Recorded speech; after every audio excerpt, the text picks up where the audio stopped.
Welcome back to Tennis Town, guys. Thank you for tuning in. Today I'm going to talk about my favourite players of the early 2000s before the Big Four era. So, my favourite players of the early 2000s, I had a few, but the first one I'm going to go through is Juan Carlos Ferrero. He was absolutely my favourite back then. He had such a ripping forehand. His technique on his forehand was absolutely immaculately perfect. And he was just such a fantastic clay courter, really. He was small in stature, a bit like me when I was playing tennis, but he had absolute rip on his shots. Like, he would rip that forehand like there was no tomorrow, especially on the clay. And I was so stoked when he finally won that 2003 French Open and got the #1 ranking. Seriously, he was my favourite player back then. After that, never won another Grand Slam, but was still my favourite player for the duration of the time that he played, even towards the end of his career. I loved watching him play, and wish him all the best. Now I think he's 38 now. He's got a hotel, I think, in Valencia, in his hometown of Valencia in Spain. So that's what he's doing these days. But let's not forget Juan Carlos Ferrero. He was unbelievable, and guys, leave a like if you liked him as well, because he was just fantastic. Another favourite player of mine, an absolute favourite, I mean, from my hometown in Adelaide, Australia, Lleyton Hewitt. Wow, homegrown star. He was huge where I was from, and growing up playing tennis there, up through the junior ranks, he was an absolute icon that we all looked up to. Sometimes he'd be training on practice courts just next to us as well, while we were training with the state squad and stuff like that. So I mean, that was super cool. I remember one time when he was dating Kim Clijsters as well. He had Kim Clijsters out in Adelaide, and I was hitting on the court literally right next to Clijsters. And I remember I ran down this really wide shot on the forehand, smacked the winner down the line. And I remember Clijsters even stopped what she was doing. She was like, wow, great shot. And for me, like 11 years old, 12 years old, I can't remember, about that age, that was like the pinnacle of my young tennis life, like just, wow. Kim Clijsters, top female professional player at the time, complimented one of my shots. Yeah, I was just like, wow. I remember going home telling my mum and stuff when she picked me up, like, Mum, Kim Clijsters complimented one of my shots. And Kim, if you're watching, thank you so much. You probably don't even remember it, but that was unbelievable for me. So thank you. Back to Lleyton anyway. His heart, I mean, he just had the biggest heart ever, didn't he? His heart and his fight, his will to win was unreal, was unlike any other, and that for me, was just such a huge inspiration. I mean, it was unreal, really. That era when he was just, it just looked like he just never made any errors, because he was just so strong mentally. He just didn't make errors for that era. 2001, 2002 when he won the US Open 2001, and Wimbledon from the baseline 2002. The first player to win it from the baseline, truly, the first true baseliner to win Wimbledon. I mean, that was just unbelievable. And, in the end, he tried starting to put a bit more pace on his shots and trying to dictate points more, because he started getting hit off the court by the likes of, Ferrero, Roddick, and Safin.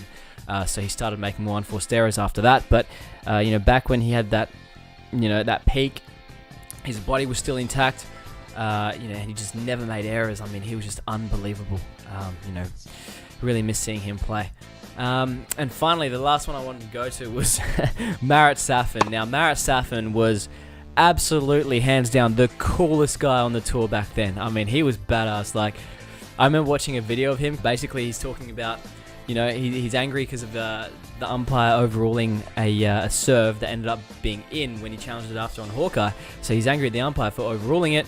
And then the umpire says something like, "Oh, if you want, you can. If you're not happy, you can talk to the the match referee, the tournament director." I'll show you guys the video now. Of course, the guy is sitting with a tie, smoking a cigar. He can be also with 2 chicks, and he has no clue about tennis. Yeah, but it's not personal, of course, because he doesn't give up. So yeah, guys, that was awesome. That's the kind of guy Safin was. He was just such a character, but he was also just so charismatic as well, and so kind and down to earth, but just had a great sense of humor. He actually wasn't up himself, like he was humble at the same time. Yeah, he was just awesome, really. I missed having him around on the tour. We need some more players like that. We've got a few players that kind of like that on the tour, but they're kind of also, you can tell that deep down they think a lot of themselves and they're a bit up themselves. So, I don't know. No one quite like Safin. There's only one of him. Won the 2000 US Open at 20 years of age against Sampras in straight sets like it was nothing. Just demolished him. And the look on Sampras's face, he was trying to look humble, but he was so angry. And then he won another slam, the Australian Open in 2005 against Hewitt in the final after beating Federer in the semis in 5 sets, fending off match point in the 4th set. I remember watching that. That was unreal. The match point, like Federer hit like a short backhand drop volley. Safin sprinted to it, lobbed Federer. Federer goes for the through-the-leg shot on match point, hits it into the net. Unreal, unreal. What a match that was. And to be honest, Safin, I mean, he just had such a devastating backhand. For his size, he was such a great mover. I remember Safin was the first guy I ever saw to do those jumping backhands, you know, where he'd jump up on the front leg and then smack the backhand. That was unreal. I remember I used to start doing those as well. He also had a huge forehand, huge serve, fantastic hands, fantastic touch, really. Like his volleys, everything would just, I don't know, he just, for a baseliner, he came into the net actually a lot. People forget that. He actually, you know, finished a lot of points at the net. When he'd hit a great shot, pushing the opponent back, he'd be the first guy to come into the net and finish the point at the net, often with, you know, either nice crisp volleys or nice touch volleys, taking the pace off, dropping them short. He was just unreal. Mentally, I mean, that was probably his biggest obstacle, was in the mental side of the game.